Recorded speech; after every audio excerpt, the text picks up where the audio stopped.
నాకు ఈ అవకాశం ఇచ్చినందుకు మరి పెద్దలకు అభినందన తెలియజేసుకుంటూ ముందుగా చంద్రబాబు నాయుడు గారికి కూడా అభినందన తెలియజేస్తున్నాను. ఎందుకంటే ఎన్టీ రామారావు గారి బర్త్డేని ప్రభుత్వపరంగా చేయాలని చెప్పి నిర్ణయించినందుకు వారికి ప్రత్యేకంగా అభినందన తెలియజేసుకుంటూ,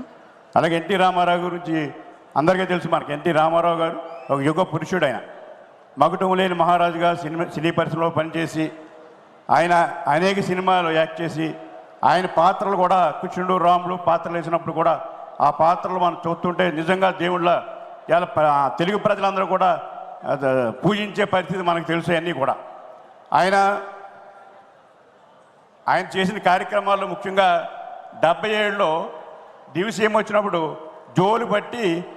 అందరూ కూడా ఇబ్బందులు ఉన్నారు, చాలా బాధపడుతున్నారు, పేద ప్రజలు అందరూ ఇబ్బంది పడుతున్నారని చెప్పి జోలు పట్టి వెళ్ళి వాళ్ళందరూ కూడా ఆదుకున్న సంగతి మనందరికీ తెలుసు ఆ రోజుల్లోని. తర్వాత వచ్చినప్పటికీ ప్రజలకు సేవ చేయాలి, ఈ కాంగ్రెస్ గవర్నమెంట్ చాలా దారుణంగా ఉంది, ఆంధ్రప్రదేశ్ పాడవుతుందని చెప్పి ఆలోచన వచ్చి ఆయన ఒక పార్టీ పెట్టి తెలుగుదేశం పార్టీ పెట్టాడు. ఆ పెట్టినప్పుడు కూడా ఎవరు పెద్ద లేకపోయినా అంత యువకులందరూ కూడా ముందుకు వచ్చి కూడా ఉండి మరి ఆయన పార్టీని ముందుకు తీసుకెళ్ళి 9 నెలల్లో ప్రభుత్వం ఏర్పాటు చేయడం జరిగింది. ఆయన ఏదైతే హామీలు ఇచ్చాడో హామీలన్నీ కూడా అమలు చేసే కార్యక్రమం కూడా తీసుకోవడం జరిగింది. ఆయన ఎమ్మెల్యే సీట్లు ఇచ్చినప్పుడు కూడా ఎస్సీలకి బీసీలకి చదువుకున్న వాడికి డాక్టర్లకు ఇంజనీర్కి లాయర్కి ఇచ్చి ఇలా అందరినీ కూడా రాజకీయ మార్పు రావాలని చెప్పి ఆలోచనతో ఆ రోజుల్లో ఆయన మార్పు చేశాడు. అందు ద్వారా ఈరోజు ఆ రోజు నుంచి ఈ రోజు వరకు కూడా వేదిక మీద పెద్దలందరూ కూడా మాలాంటి వ్యక్తులందరూ కూడా ఈరోజు కంటిన్యూస్ చేసుకుంటూ రాజకీయాల్లో నేనైతే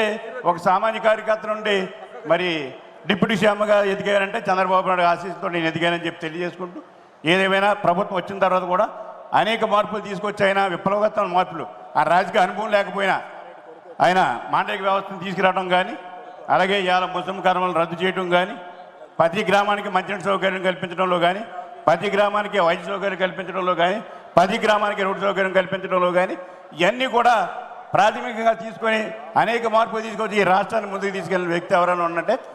ఎన్టీ రామారావు గారు తెలియజేసుకుంటూ, అదే బాటలో చంద్రబాబు నాయుడు గారు కూడా మళ్ళీ మన కార్యకర్తలందరూ కూడా ట్రైనింగ్ ఇచ్చి పార్టీని బతికించాలి,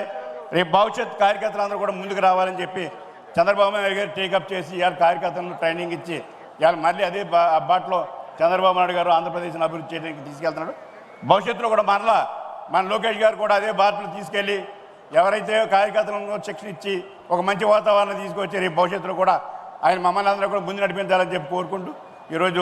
ఎన్టీ రామారావు గారికి నివాళులర్పించి సెలవు తీసుకుంటాం.